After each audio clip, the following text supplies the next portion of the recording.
Hoje nós gostaríamos, então, de falar a respeito da teologia da libertação. Eu sei que é um tema muito polêmico, mas é um tema necessário. E eu gostaria de falar usando a autoridade e a competência de um teólogo muito melhor do que eu, evidente. Chama-se Joseph Ratzinger, que escreveu um documento pessoal, ou seja, um documento teológico. Não se trata, portanto, de documento oficial, magisterial, mas um documento teológico, dando o parecer dele, pessoal, a respeito da situação da teologia da libertação. Esse documento foi escrito em 1985, portanto, mais de 20 anos atrás. Um documento composto mais ou menos por 8 páginas, 7 a 8 páginas, dependendo do espaçamento, e que estará à disposição no meu site. Para aqueles que desejam ter acesso imediato ao documento, esse documento está num livro que foi publicado já há muito tempo também. É o livro chamado A Fé em Crise, ponto de interrogação. O cardeal Ratzinger se interroga. Esse documento foi publicado pela editora pedagógica e universitária, EPU, em 1985, em português, em tradução feita pelo padre Fernando Guimarães, que é meu amigo, redentorista, ele quem traduziu o livro naquela época, e este texto pode ser encontrado no livro A Fé em Crise, nas páginas 135 e 145. Também para aqueles que desejarem e que estão aqui nessa palestra, vai estar à disposição o texto escaneado que será colocado no site, está aqui também à disposição para os que desejarem fotocopiar, não é? Então, deixo aqui com os responsáveis da Canção Nova, para que façam as fotocópias para os que desejem, ou deixem em algum lugar, alguma fotocopiadora por aí, para que seja feita a fotocópia. O cardeal Joseph Ratzinger, então, avalia a questão da teologia da libertação. Eu irei explicar o texto, porque o texto é teológico e nem sempre de fácil compreensão. Mas a minha explicação não nos exime da leitura do texto. Ela é uma introdução para nos ajudar a ler o texto pessoalmente. Vamos iniciar com o conceito de teologia da libertação. Se nós vamos falar de teologia da libertação, nós precisamos dar um conceito de teologia da libertação e o próprio cardeal Ratzinger nos dá este conceito. Ele diz assim: podemos dizer que a teologia da libertação pretende dar uma nova interpretação global do cristianismo. Isso é importante. É importante para você entender o que é a teologia da libertação. A teologia da libertação, ela é um fenômeno diferente daquilo que nós estamos acostumados. Quando a gente fala de uma heresia, a heresia, geralmente, ela é a respeito de um dogma, de algo específico, não é? Quando, por exemplo, os arianos negaram que o verbo de Deus fosse divino, fosse Deus, o que é que aconteceu?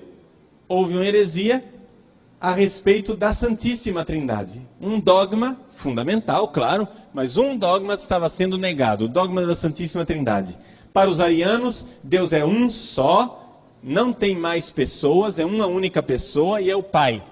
E existem duas criaturas chamadas o Verbo, a palavra eterna de Deus, Jesus, e o Espírito Santo, que são criaturas. Vejam, é uma heresia. Então, quando nós temos uma heresia, nós temos uma heresia que vai de encontro, vai contra um dogma. a teologia da libertação afeta todos os dogmas. É por isso que é difícil de lidar com ela. Porque ela é uma nova interpretação global do cristianismo.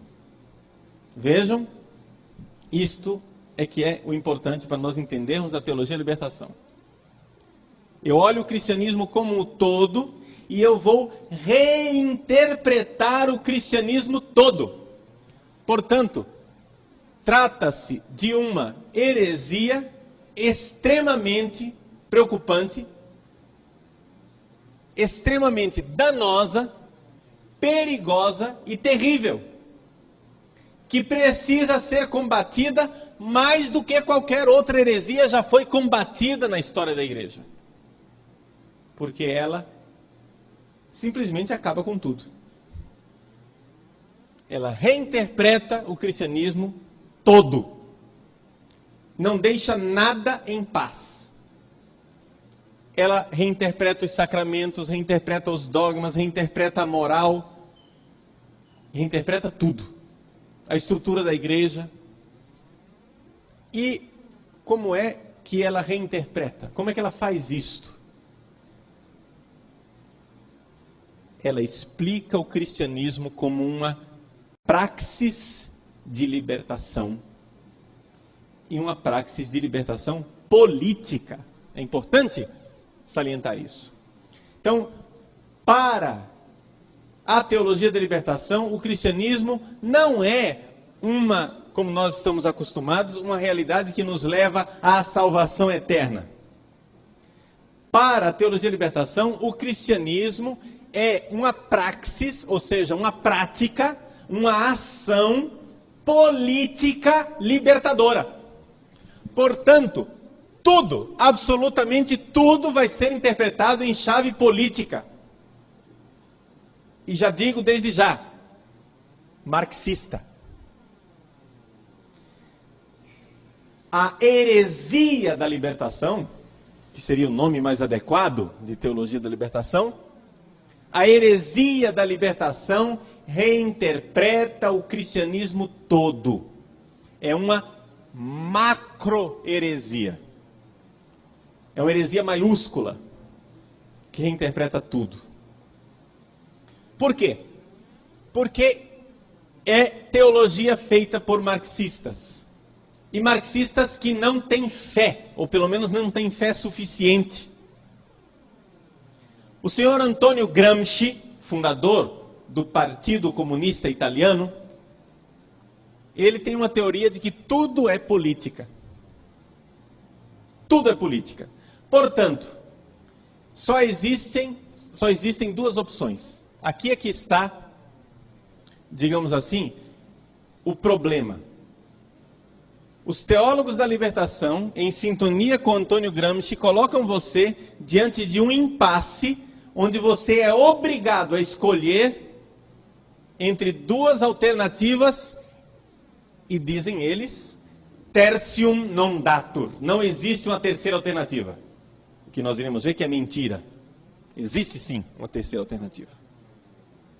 Mas, para eles, você precisa escolher entre duas alternativas. Ou você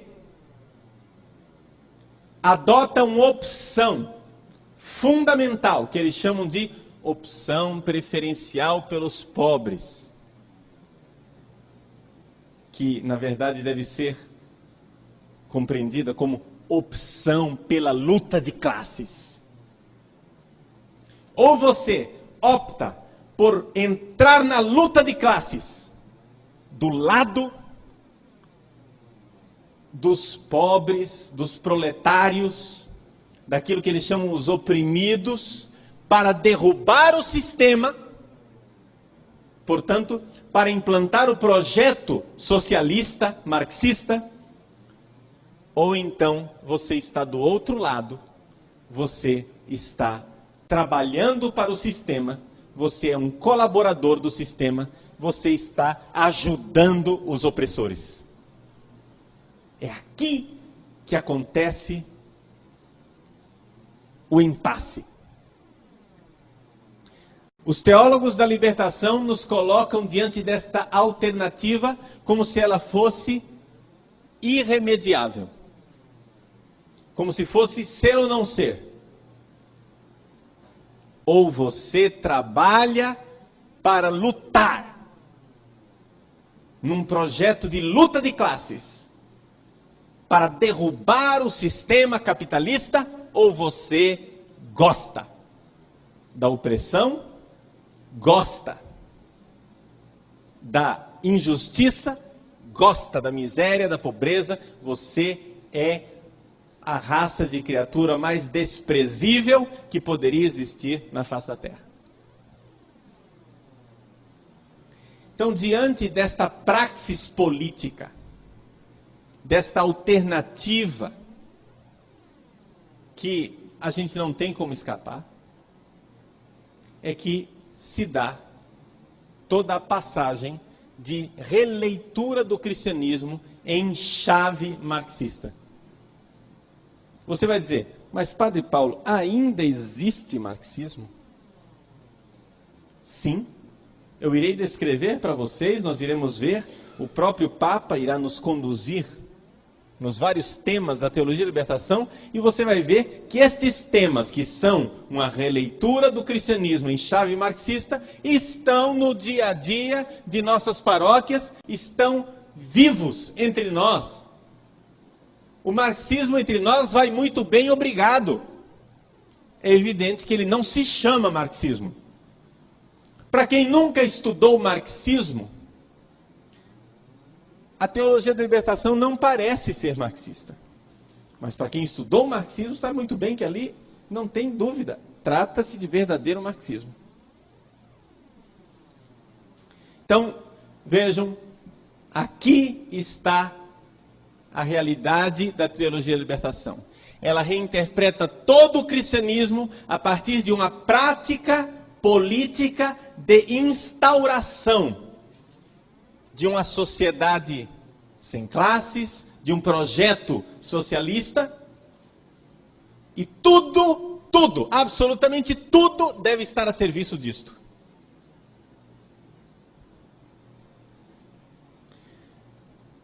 Se você estudou teologia, e teologia tradicional, se você recebeu a catequese tradicional da igreja, quando você ouve um teólogo da libertação falar, você não percebe isto numa primeira abordagem. Quando você ouve a primeira vez uma pregação da heresia da libertação, você não se dá conta. Você ouve as mesmas palavras que você está habituado dentro do cristianismo, você ouve as mesmas ideias que você está habituado dentro da igreja, mas existe algo de estranho que você não sabe exatamente dizer qual é o problema. É esta a sensação de quem estudou o catecismo tradicional, a teologia tradicional e ouve pela primeira vez a teologia da libertação. Existe uma tendência, digamos assim, do fiel cristão ou do teólogo, do padre, do bispo que ouve a heresia da libertação, a tendência dele é de achar que está tudo em ordem. Porque afinal aquela pessoa está dizendo as mesmas coisas que nós dizemos. Mas existe algo de profundamente perverso ali dentro. Por quê? Porque o conteúdo do cristianismo, o conteúdo central é esvaziado. O conteúdo é esvaziado e, embora eles usem a linguagem cristã, dando a todos nós a impressão de que nós estamos diante do nosso patrimônio teológico, daquilo que nós já temos como verdades de fé, eles estão inoculando, introduzindo uma realidade completamente nova. E é por isso que a teologia da libertação é tão perigosa. O veneno é tão mais perigoso quanto mais ele se disfarça de alimento. Um veneno que está dentro de um frasco, onde ali está escrito, cuidado, veneno, com a caveira e aqueles ossinhos ali, e está advertindo lá, é veneno, esse veneno pode ser muito potente, mas ele é menos perigoso. Mas o veneno disfarçado de iogurte, o veneno disfarçado de alimento saboroso, ele é muito mais perigoso. Por isso a teologia da libertação é perigosa, porque ela está disfarçada de cristianismo verdadeiro. Então, o Papa nos diz, e eu vou ler textualmente, precisamente a radicalidade da teologia da libertação faz com que a sua gravidade não seja avaliada de modo suficiente, já que não se encaixa em nenhum esquema de heresia até hoje existente. São as palavras textuais do cardeal Ratzinger. Portanto, nós podemos deduzir daqui que trata-se de algo extremamente grave para o cristianismo, mas que ao mesmo tempo nos engana, porque parece não ser grave. É como uma pessoa que está com meningite, ela sente uma dor de cabeça, uma dor de cabeça, uma dor de cabeça, acha que é só uma dor de cabeça, toma um analgésico, na verdade, ela está com uma doença gravíssima, não está com uma simples dor de cabeça. Muito bem. O Papa, então, já nos deu uma noção inicial do que seja a teologia da libertação. Calma, ele não vai ficar só nisso, não. Calma, ele não vai ficar só nisso. Ele vai nos dar mais detalhes. Mas é necessário primeiro ver, historicamente, como é que foi possível surgir uma teologia da libertação. Como é que aconteceu? Em primeiro lugar, o Papa nos alerta para o fato de que a teologia da libertação só foi possível no clima pós-conciliar.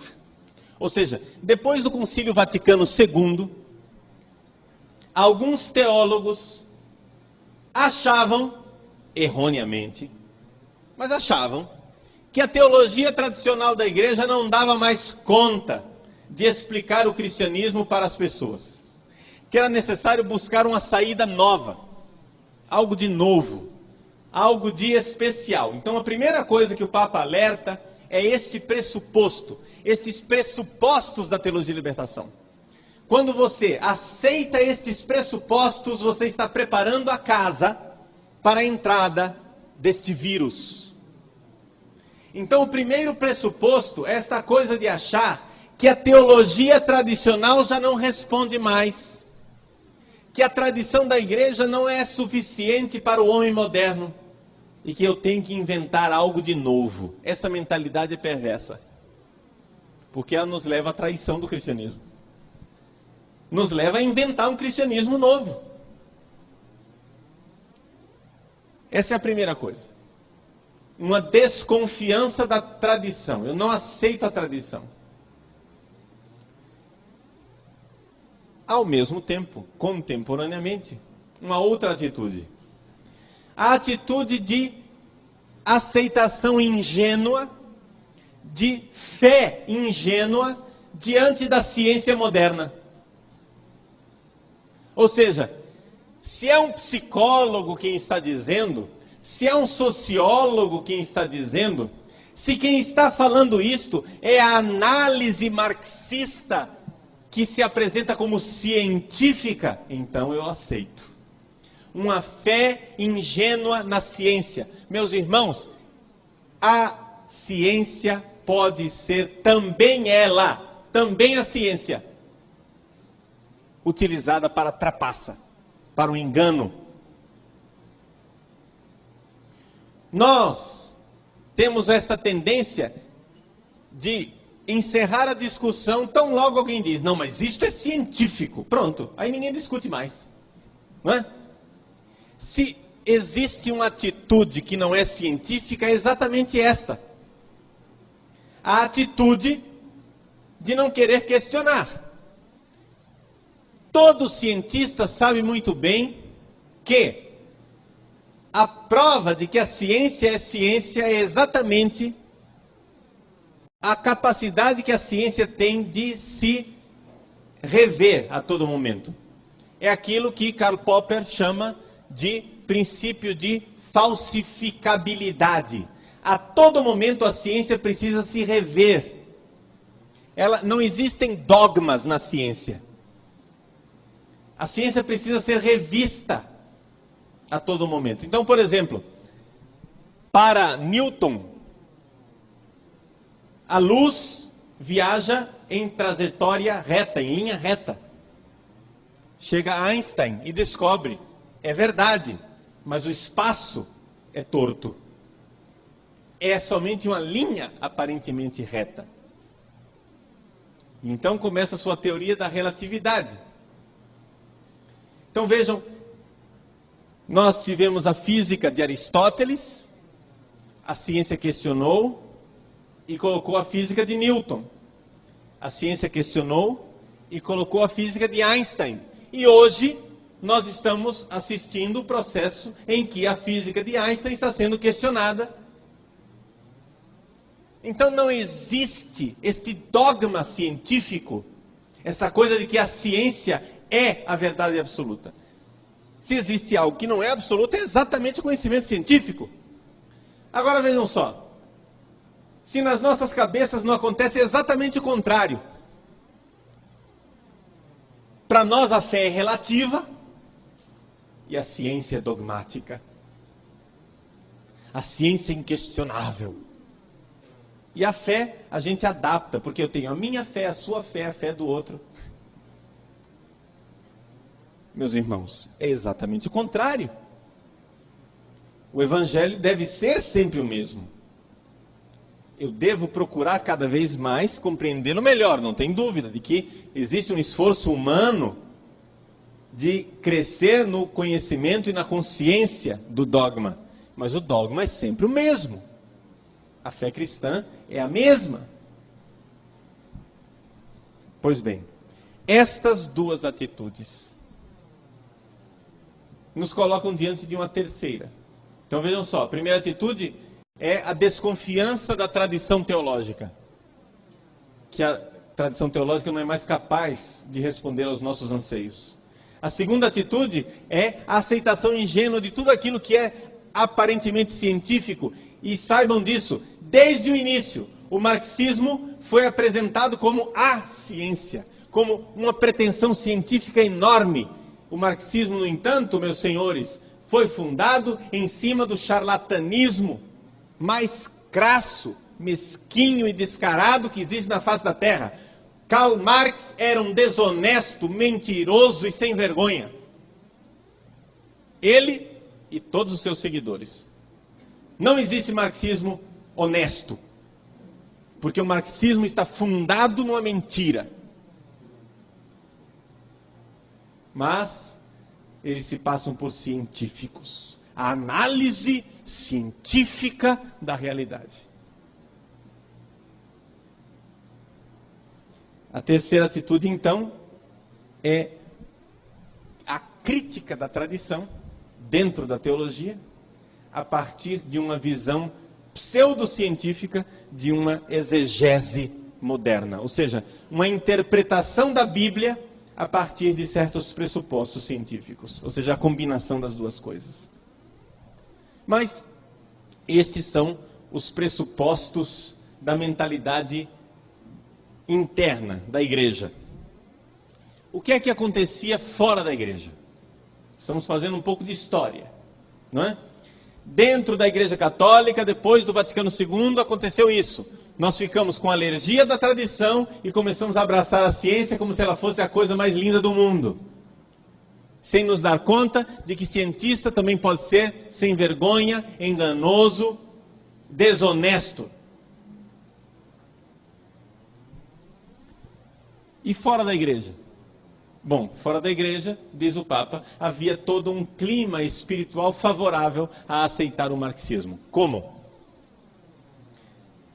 Depois da Segunda Guerra Mundial, aconteceu que, mais ou menos na década de 60, surgiu na história do Ocidente a nova geração. Que nova geração era essa? A geração que não tinha vivido a guerra. O pessoal que viveu a guerra, que combateu o nazismo, que combateu a ditadura, que combateu pela liberdade, essas pessoas, depois que terminou a guerra, eles lutaram para reconstruir o mundo. A grande geração da Segunda Guerra Mundial, porém, deu origem a uma geração mais fraca. Uma geração de quem já tinha recebido a casa arrumada. Os pais lutaram, os filhos já não tinham mais por que lutar. Por quê? Porque havia uma prosperidade econômica, um boom econômico em que de repente começou a haver progresso, e progresso material. Esses pequenos burgueses, pequenos filhos da burguesia, que estavam bem de vida, começaram a contestar os seus pais. Esta falta de sentido de vida encontrou no marxismo um sentido. É por isso que nós temos então a geração de Woodstock, a geração dos hippies. Na cabeça da maior parte das pessoas, hippie e Woodstock não tem nada a ver com marxismo, e, no entanto, é profundamente marxista o movimento. Sim, marxista por quê? Porque se trata de um impulso de destruição, num neomarxismo cultural, da herança cultural recebida do Ocidente. Então, leio as palavras do cardeal Joseph Ratzinger. O marxismo, com os acentos religiosos de Bloch. Quem era Bloch? Ernst Bloch era um marxista que começou a publicar livros a respeito do princípio esperança. Que era o princípio esperança? Era esse princípio de que existe uma esperança para um mundo novo. E a forma como Bloch escrevia parecia quase um pregador profético. Ele depois influenciou grandemente todo um movimento teológico, inicialmente fora da Igreja Católica, por parte dos protestantes, e que encontrou em Jürgen Moltmann o seu principal defensor, a teologia da esperança. Uma esperança que não tinha nada a ver com a esperança tradicional cristã, porque é uma esperança intramundana, a esperança de um mundo melhor aqui. Outros pensadores marxistas, além de Bloch, os pensadores da escola de Frankfurt, como Adorno, Horkheimer, Marcuse, que são da primeira geração, e, mais tardio, Habermas. Esses pensadores marxistas da escola de Frankfurt começaram a apresentar o marxismo com um aparente rigor científico, com uma veste científica enganosa. Então vejam que estava tudo pronto. Havia uma sede dos jovens por algo que desse sentido. De repente encontram esses pregadores do neomarxismo, do marxismo cultural, Bloch, Horkheimer, Adorno, Marcuse, Habermas, e então eles entram de roldão nesse projeto marxista. Projeto marxista que estava em voga e que infelizmente, na década de 70, e que infelizmente continua disfarçado entre nós. Pois bem, e um terceiro ponto que o Papa aponta para os pressupostos da teologia da libertação é a questão do desafio moral da pobreza e da opressão. De fato, existem problemas sociais no terceiro mundo. Os problemas sociais existem e o Papa não está negando. Então você junta estas três coisas. A atitude interna da teologia, de querer uma novidade. A atitude externa do mundo, de estar aberto espiritualmente para esse novo idealismo moral marxista. E essa terceira realidade, que é o problema social real e concreto, está feita a química perfeita, estão aí todos os pressupostos para uma teologia da libertação. Bom, vimos uma breve definição de teologia de libertação, vimos uma breve, resumida, muito resumida, história dos pressupostos da teologia da libertação. Vamos agora entrar na teologia da libertação. Mas não vamos entrar diretamente nos conteúdos. Vamos entrar primeiro nas estruturas. Existem estruturas metodológicas, estruturas mentais na teologia da libertação. A primeira realidade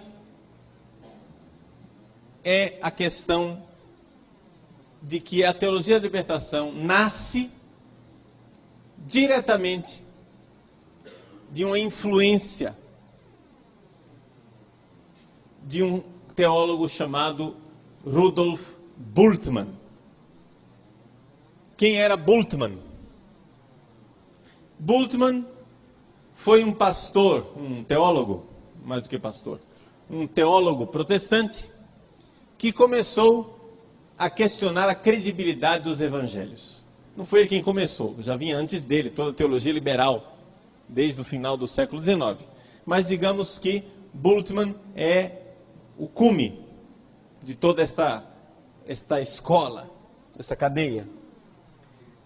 Bultmann questiona a credibilidade histórica dos evangelhos. Esta estrutura está na cabeça da teologia da libertação. Um teólogo da libertação não crê na historicidade dos evangelhos.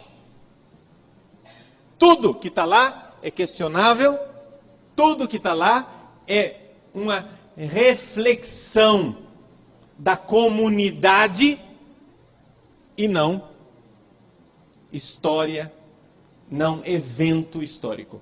Daí vocês veem a importância deste livro que o Papa Bento XVI lançou, Jesus de Nazaré. Tem gente que acha que esse livro é uma reflexãozinha piedosa, inócua, que não vai adiantar em nada para os problemas da igreja atual, que o Papa está simplesmente fazendo poesia a respeito de Jesus. Nada disso.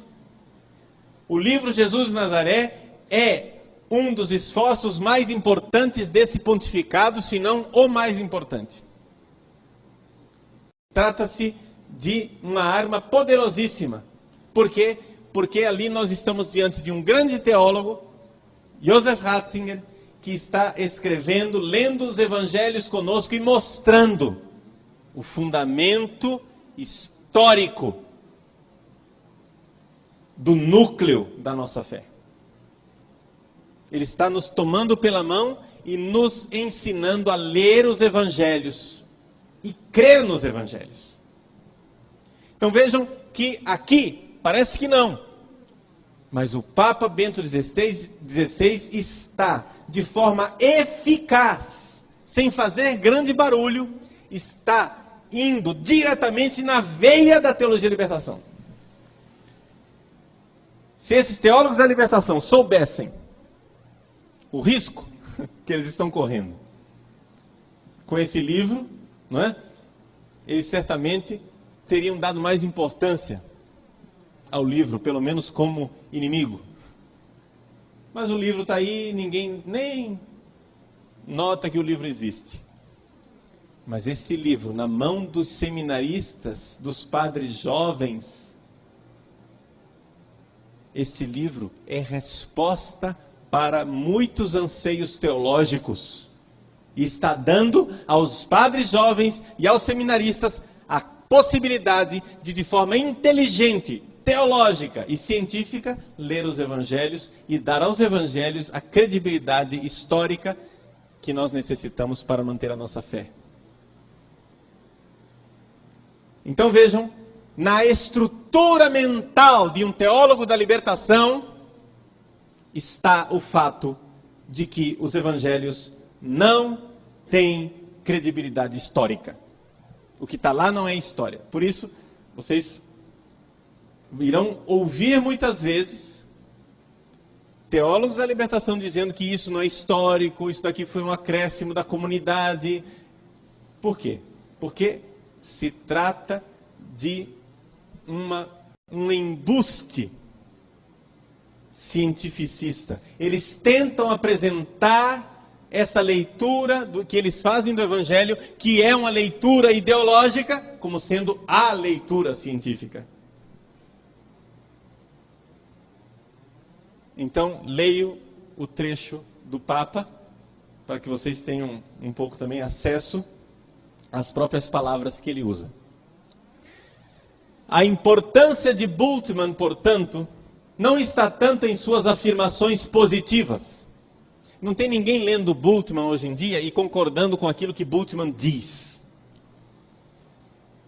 Mas, sim, no resultado negativo de sua crítica.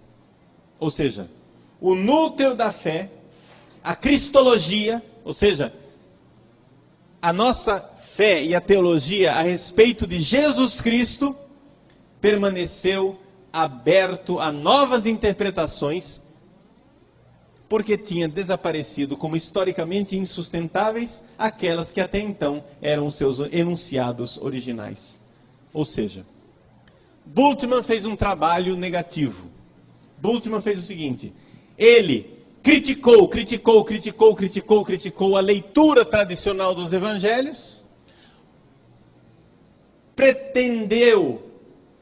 teve a pretensão de mostrar cientificamente que os evangelhos não são históricos.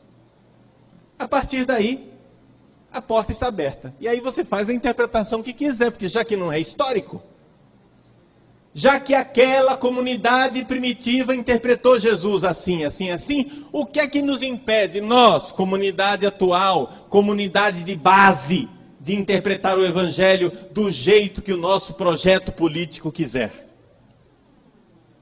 Entenderam? Então eles não têm a mínima vergonha na cara, e ser sem vergonha é um pressuposto para ser teólogo da libertação, né?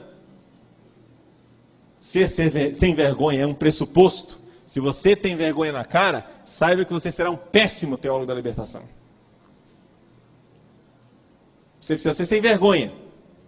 Eles não têm a mínima vergonha na cara de criar as maiores desculpas, os maiores embustes intelectuais, as maiores mentiras e os raciocínios mais tortuosos para chegar às conclusões que eles querem a partir dos evangelhos.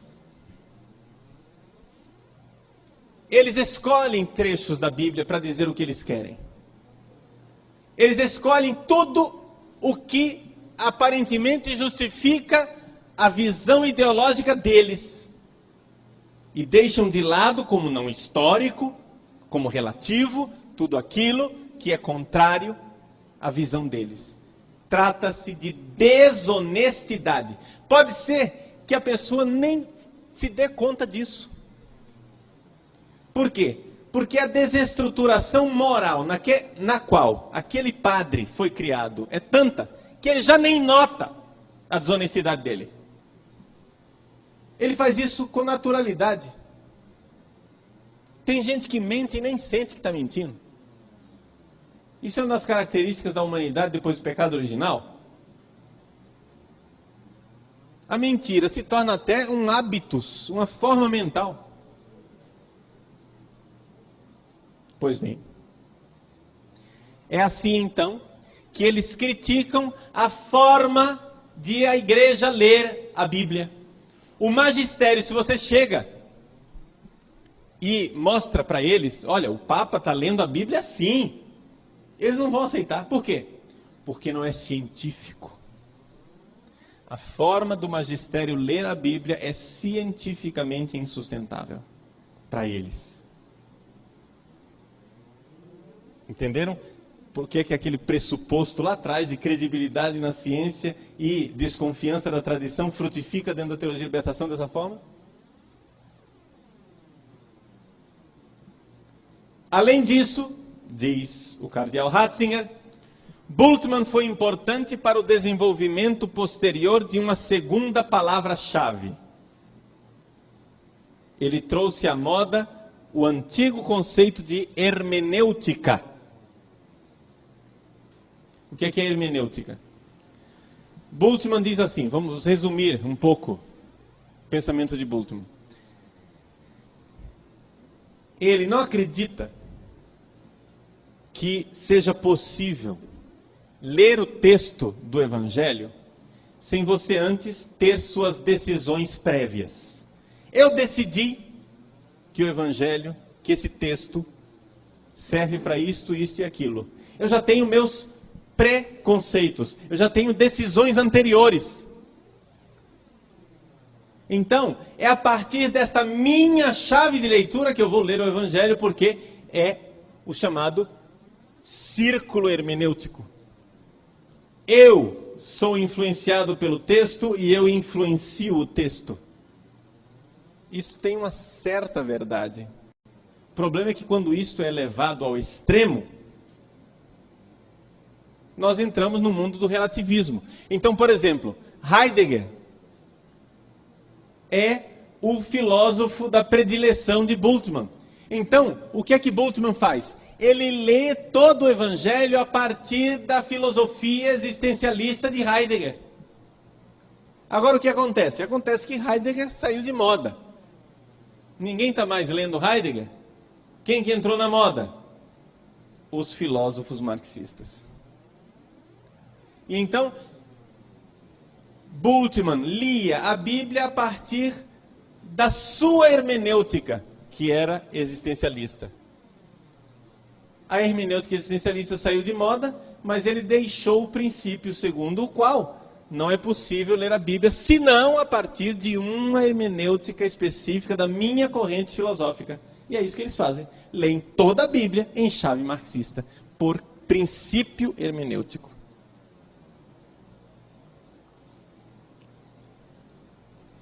Então, a contribuição de Bultmann é o primeiro elemento estrutural. Uma desconfiança científica e a questão da hermenêutica de uma filosofia alheia ao cristianismo. Um segundo ponto estrutural dentro da teologia da libertação é a questão da análise marxista da história. O teólogo da libertação, quando lê a história, ele lê a partir de uma análise marxista. Vejam, isso daqui, a Igreja do Brasil já nem nota mais que ela só consegue fazer isso, ler a história a partir da análise marxista. São as chamadas análises de conjuntura, né? Estes gurus da intelectualidade católica brasileira, nem tão intelectuais assim, fazem a análise marxista da história, e os senhores padres, os senhores bispos, os senhores católicos caem como patinhos, achando que aquilo é a realidade. Meu irmão, uma coisa é a realidade, outra coisa é o que esse povo inventa para analisar a história. Mas não, é o caráter científico. Qual é o caráter científico do marxismo? Tudo precisa ser lido a partir da luta de classes. Então, lentamente, gradualmente, eles vão pegando a linguagem bíblica e colocando um conteúdo não bíblico, um conteúdo marxista. Por exemplo, povo. Porque o povo, como o teólogo da libertação gosta da palavra povo, o povo de Deus, o povo. O que é o povo para eles? É uma palavra que não tem o conteúdo bíblico. Povo para eles é o proletariado, ou seja, é uma classe. Se você é rico, você não é povo. Se você é bispo, padre, você não é povo. Povo é somente o proletariado. Esse é o povo. Então, compreendem que esta ideia da palavra povo não está na Bíblia. Mas eles pegam uma palavra bíblica, o povo de Deus, e colocam um conteúdo marxista. Fazem uma análise marxista, colocam a análise marxista da história e ainda usam a linguagem bíblica disfarçadamente. Você vê uma análise da realidade brasileira a partir desses senhores, você não nota marxismo, porque a linguagem é bíblica, mas o conteúdo é marxista.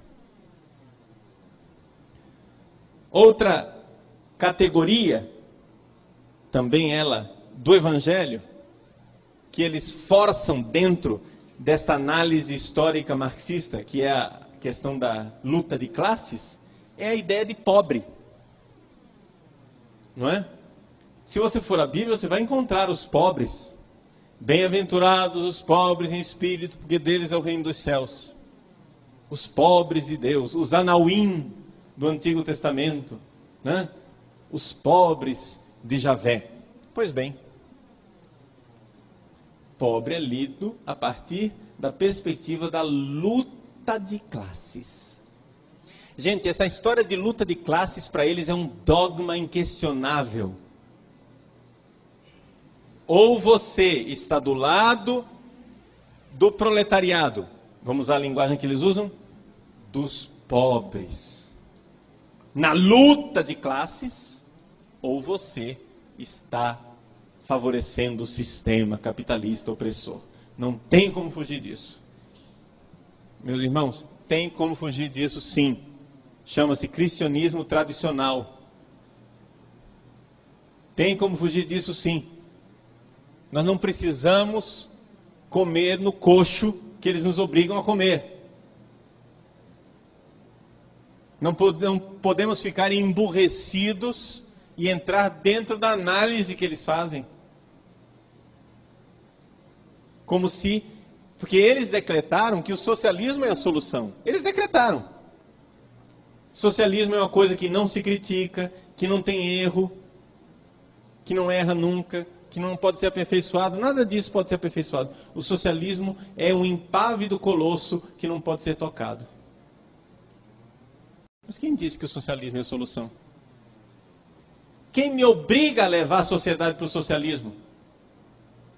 Que tal, ao invés de fazer uma análise marxista da história, fazer a crítica do socialismo histórico, do real, o único socialismo que existiu na face da Terra, que deixou mais de 100 milhões de pessoas mortas, em campos de concentração, campos de extermínio e companhia limitada. Que tal fazer a crítica do socialismo bonito que eles querem implantar? Isso não pode. Então vejam, eles nos obrigam a esta opção, a ficar encurralados nessa realidade da luta de classes. Ou você é a favor do socialismo e, portanto, é contra a injustiça, ou você é a favor do capitalismo e, portanto, é a favor da opressão. Quem foi que disse para você que só tem essas duas alternativas, diabo? Que tal o Evangelho? O Evangelho não se define a partir do capitalismo nem a partir do socialismo. O Evangelho ele existe como tal. E ele não é um projeto político, não.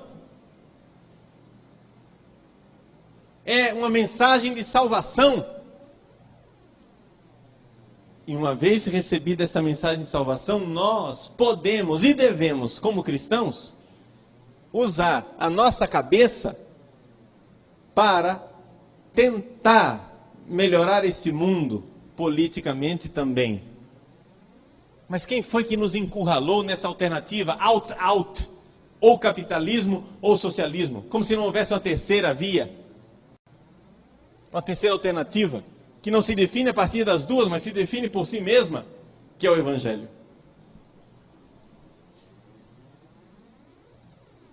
Então é evidente que para esses senhores, o magistério, o Papa, o senhor cardeal Ratzinger, estão do lado dos ricos opressores, porque se recusam a fazer essa baixaria que eles fazem dentro do cristianismo, que é pegar todo o cristianismo, destruir por dentro. Eles usam a linguagem cristã com um conteúdo secreto deles. Isso chama-se gnose. O que é a gnose? A gnose é uma filosofia pagã que toma posse da linguagem cristã. Eles entram dentro do cristianismo, usam a nossa linguagem, mas colocam os conteúdos, sorrateiramente os conteúdos deles. Outra coisa que, por exemplo, é usada é o conceito de comunidade.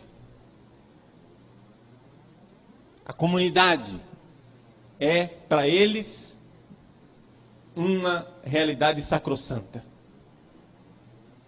Porque é a comunidade que vai interpretar o Evangelho. Justamente para não deixar o magistério, para não deixar a tradição da igreja interpretar o Evangelho. Então, os Evangelhos vão ser interpretados por essas experiências particulares, que na verdade não são particulares coisa nenhuma, porque são teleguiadas pela agenda socialista deles. Essas interpretações espontâneas não são espontâneas coisa nenhuma.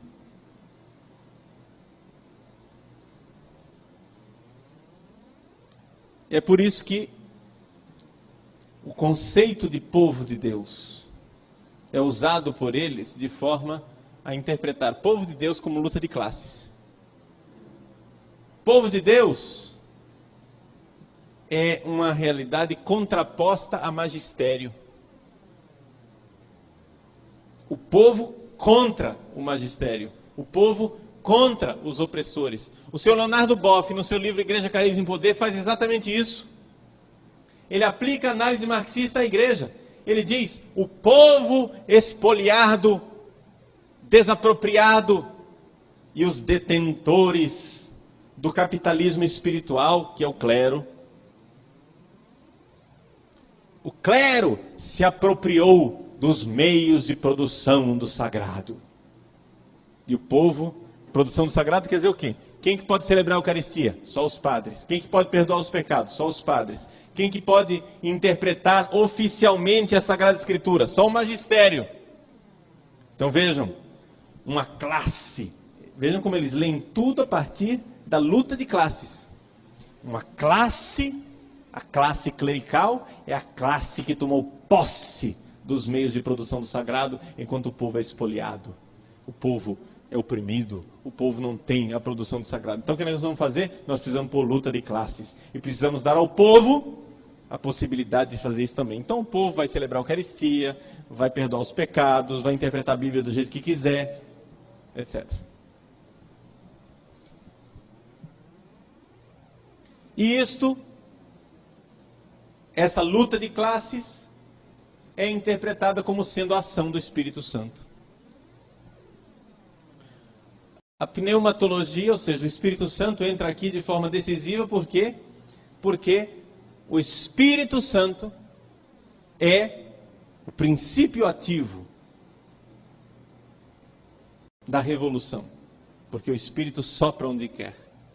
Enquanto a visão rígida de uma igreja centralizada na figura do Cristo, hierárquico, visível, é algo de ultrapassado. Nós temos que fazer a ação, nós temos que promover a ação do Espírito dentro das comunidades.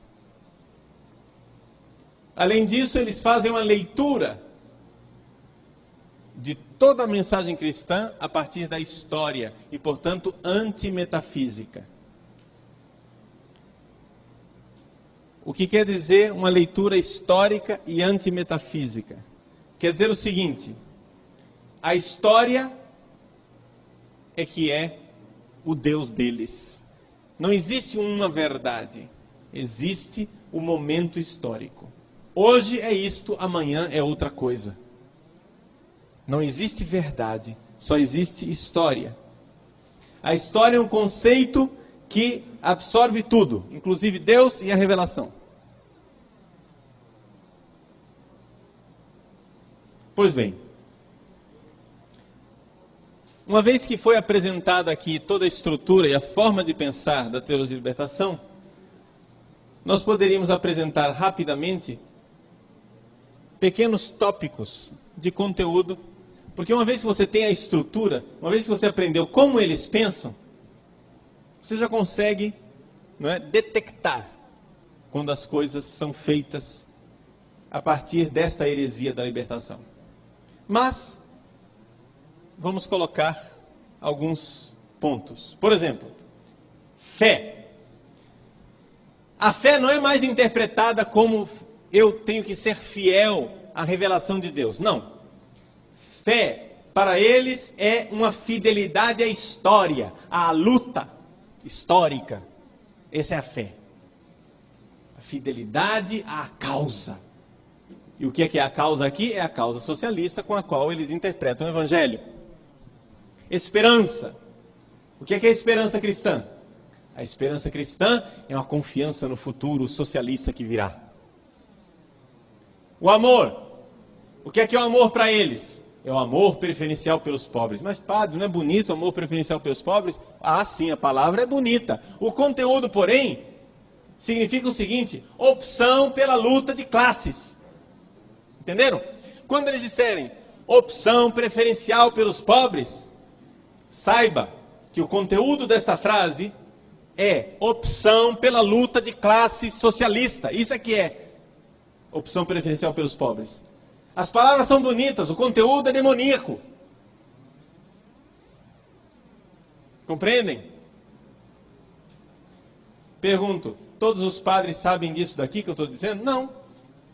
Eles vão bebendo esse negócio aqui como se fosse a verdade do Evangelho. A demência é tal que eles não são capazes de ler.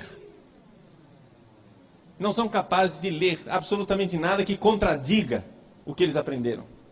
Por medinho de que talvez eu esteja sendo enganado. Entendeu? Então as pessoas não querem conhecer a verdade. As pessoas não querem conhecer a verdade. Porque dói. Dói você enxergar que você está há 20 anos num barco furado. É como um aluno que chegou, explicou para a professora: professora, isso aqui que a senhora está ensinando é marxismo, isso daqui está errado, e mostrou para ela. Aluno universitário. A professora ouviu, entrou em crise, outro dia voltou para o aluno e disse: olha, fulano, eu vejo que você tem razão, eu vejo que você está certo, mas eu não posso concordar com o que você está dizendo, porque senão eu vou ter que desmentir e contradizer tudo o que eu sempre ensinei a vida toda. Uma sujeita dessa, uma mulher dessa é simplesmente imoral. Não tem personalidade moral. Onde é que está a virtude? Depois, reino de Deus. O que é reino de Deus?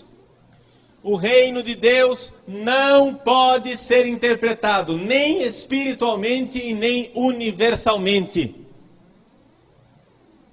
Reino de Deus é o quê? Leio. Somente a partir da praxis de Jesus, e não teoricamente, é possível definir o que seja reino de Deus. E o que é esta prática de Jesus? É a luta de classes. Depois, o Papa coloca aqui que eles são contrários ao dualismo, não é? E por isso são contra.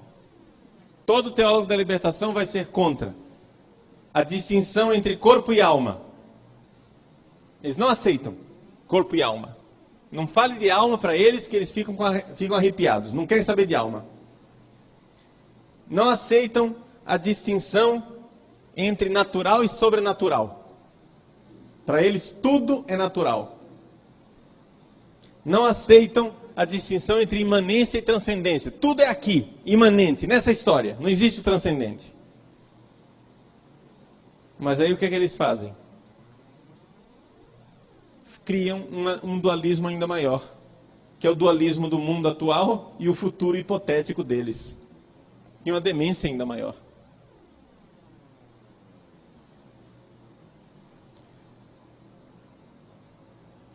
Eles têm uma interpretação absolutamente aberrante da morte e ressurreição de Jesus. Por quê? Porque o cristianismo e a ação de Cristo não pode ser interpretado universalmente. Jesus veio para ressuscitar os oprimidos, os crucificados da história. O opressor não. O opressor não veio para ser salvo, não. Não deve ser salvo, não. Jesus não veio salvar o opressor, não. Jesus veio salvar os oprimidos da história. Por isso, nada de interpretar o reino como sendo uma realidade universal. O reino não é para todos, não. O reino é para todo o povo, ou seja, para toda a classe eleita que eles disseram que é a classe que vai entrar no reino. E o reino não é lá no céu, o reino é aqui. É a sociedade justa, aqui, imanente. A partir disso, eles releem, por exemplo, o Êxodo e o mistério pascal. O mistério pascal e o Êxodo é a saída da escravidão para a libertação política. E por isso, o que é a Eucaristia?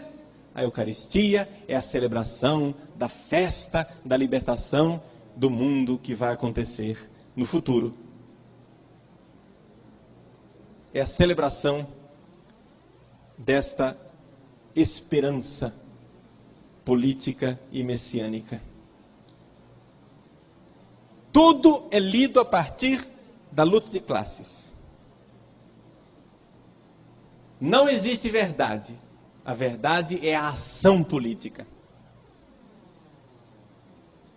O Papa diz assim: existe um enorme afastamento dos textos bíblicos. Esse povo aceita a Bíblia do jeito que eles querem. Rejeitam a Bíblia, praticamente. O instrumento para a interpretação da fé não é, em última análise, a pesquisa histórica, porque para eles não interessa mais a história. A partir de Bultmann, eles sabem que o Evangelho não é histórico.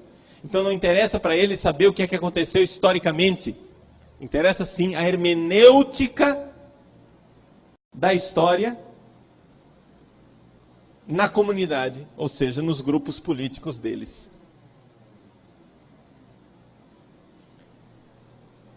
E agora? O que fazer diante da teologia de libertação? Bom, o Papa conclui muito brevemente dizendo o seguinte: diante dessa lógica, a teologia de libertação é toda uma lógica que parece inatacável. Mas existe uma forma de nós combatermos. A teologia da libertação nasceu de uma falta de conversão. E a forma de nós combatermos a teologia da libertação é a conversão. Ou seja, somente se nós aumentarmos a nossa fé na fé verdadeira da igreja, somente se nós nos convertermos mais ainda para a fé verdadeira e tradicional da igreja, a nossa atitude pessoal de adesão à fé da igreja na tradição é que é resposta à teologia da libertação. Nós precisamos nos dar conta desta falta de conversão que é a teologia da libertação e entrar e fazer a opção preferencial, verdadeira, pela fé em Cristo, conforme nos é apresentado pela igreja, conforme nos é apresentado pelos evangelhos. O Papa está dando passos para a solução. Poderíamos depois,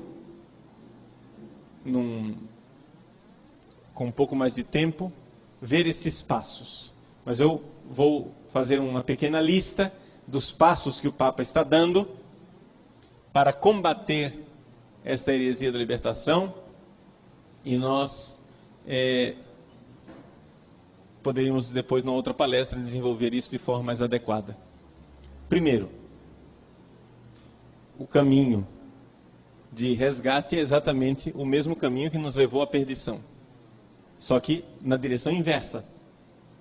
Se a teologia da libertação é uma falta de crença na verdade dos evangelhos, é necessário crer na verdade dos evangelhos. Então, o livro Jesus de Nazaré é o primeiro passo. Segunda coisa, nós voltarmos à fé da igreja, à forma de a igreja crer, a igreja de 2000 anos. E começarmos a enxergar a verdade da fé não a partir de um pressuposto político, não instrumentalizar a fé. O Papa diz isso com frequência e com clareza. Nós não podemos instrumentalizar a fé, porque a Bíblia não tem uma proposta política. A Bíblia não é uma proposta política. O cristianismo não tem uma proposta política. O cristianismo tem uma mensagem de salvação, que uma vez que você a recebe, você é quem vai ter que usar a sua razão prática para saber como vai resolver os problemas políticos. Porque se você cria uma solução política divina, você está criando exatamente aquilo que o Apocalipse chama de a besta. A besta do Apocalipse é um governo humano, uma política humana divinizada. E a segunda besta, porque são duas bestas no Apocalipse, é a religião que justifica isso. Não há dúvida nenhuma de que hoje a teologia da libertação se apresenta, junto com o marxismo, como sendo as duas bestas do Apocalipse, no nosso contexto atual. Então precisamos nos converter. Precisamos voltar à fé da igreja. Precisamos ter coragem de voltar a interpretar o cristianismo como um todo a partir da visão católica, cristã, tradicional como um todo.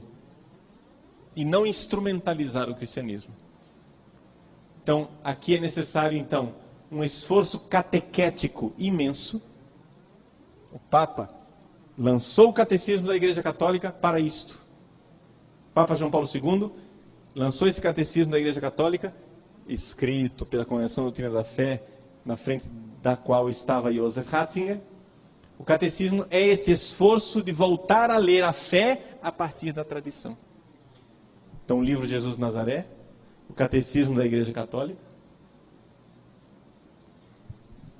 Esse esforço catequético deve também culminar com um esforço teológico dentro dos seminários.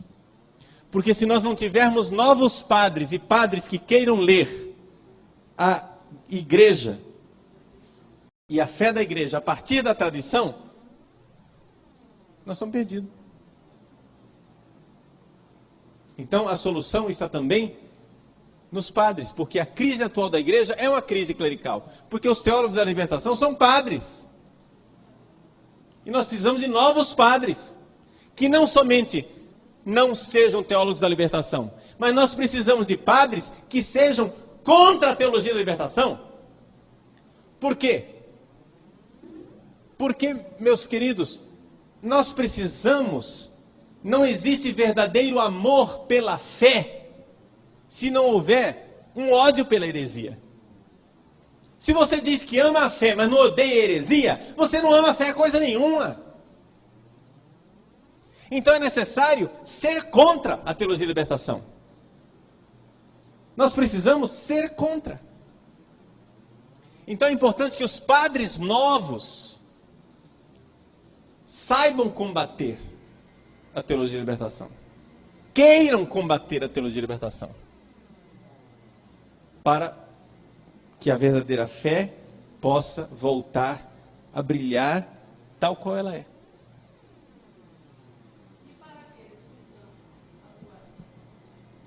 Então,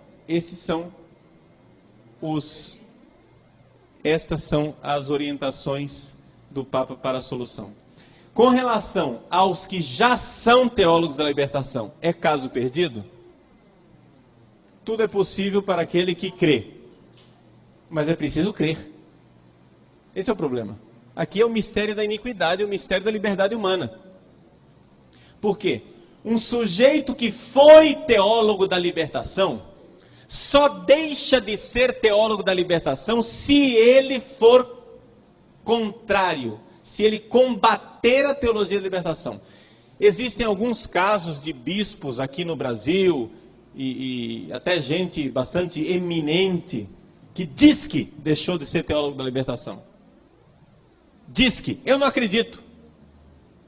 Não acredito que uma pessoa tenha deixado de ser teólogo da libertação se ele não fala mal da teologia da libertação e não combate. Se ele não combate, ele é um colaborador.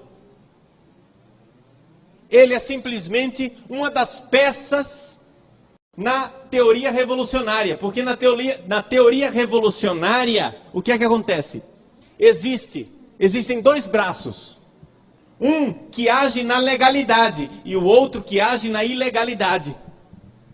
Existem os teólogos, freiras, padres, agentes de pastoral, que são malucos, que fazem maluquices, que celebram missa de zumbi, que faz macumba na igreja, e que faz todo esse tipo de coisa. Estes são aqueles que agem na ilegalidade, ou seja, é o braço revolucionário ilegal. Mas não existem somente esses malucos. Existe também o outro braço da revolução, que é o braço da legalidade. Ou seja, o pessoal que fica bancando de comportadinho. O Papa diz lá em Roma, eles dizem sim, senhor, seu Papa. E abaixam a cabeça e acenam, mas não fazem nada. E ao não fazer nada, eles estão encobrindo o braço revolucionário. Estão potenciando o braço revolucionário. Não é? E aí nós, bobões, somos então cortados ao meio por esta tesoura. Por essa tesoura. Entenderam? De um lado, os revolucionários malucos, e do outro lado, os colaboradores, comportadinhos, romaninhos. Por que acontece isso, gente? Tem muito teólogo da libertação agora, que agora adotaram a posição da legalidade. Quanto teólogo da libertação agora está usando clergyman, usando batina, aparecendo bonitinho de casula, com aparência romana, uma aparência de legalidade, uma aparência de que são fiéis ao Papa, mas é só aparência. Só é possível verdadeira fidelidade se você se comprometer com essa fidelidade e com as consequências da sua fidelidade. Um fulano que não quer se comprometer é fiel a quê? É fiel somente aos seus interesses. Se é que ele é fiel a isso, quando não é fiel, na verdade, a uma causa clandestina e não confessa. Quando ele, na verdade, muitas vezes tem intenções não confessas e dolosas. Por isso, eu creio verdadeiramente que é necessário um combate frontal à teologia de libertação. Enquanto nós, no Brasil, não partirmos para esse combate, nós não vamos sair deste marasmo, desta crise, desta apostasia geral e desse mal-estar da igreja brasileira. Nós precisamos voltar a ler os documentos da igreja que condenam a teologia de libertação como heresia, como falta de fé e como erro. Você vai dizer, mas padre, não existe uma teologia da libertação boa? Eu digo para vocês, me diga onde ela está para que eu vá adorá-la. Não sei onde ela está, não sei onde ela se encontra. Tanto que o Papa avisa no início do artigo, eu irei usar a palavra teologia da libertação aqui como sendo simplesmente o fenômeno da teologia da libertação marxista. Ponto. A teologia da libertação boa, o Papa não diz isso, mas eu estou dizendo, se ela existe, eu nunca vi sendo feita. Porque a única coisa que eles são capazes de fazer é leitura marxista da história.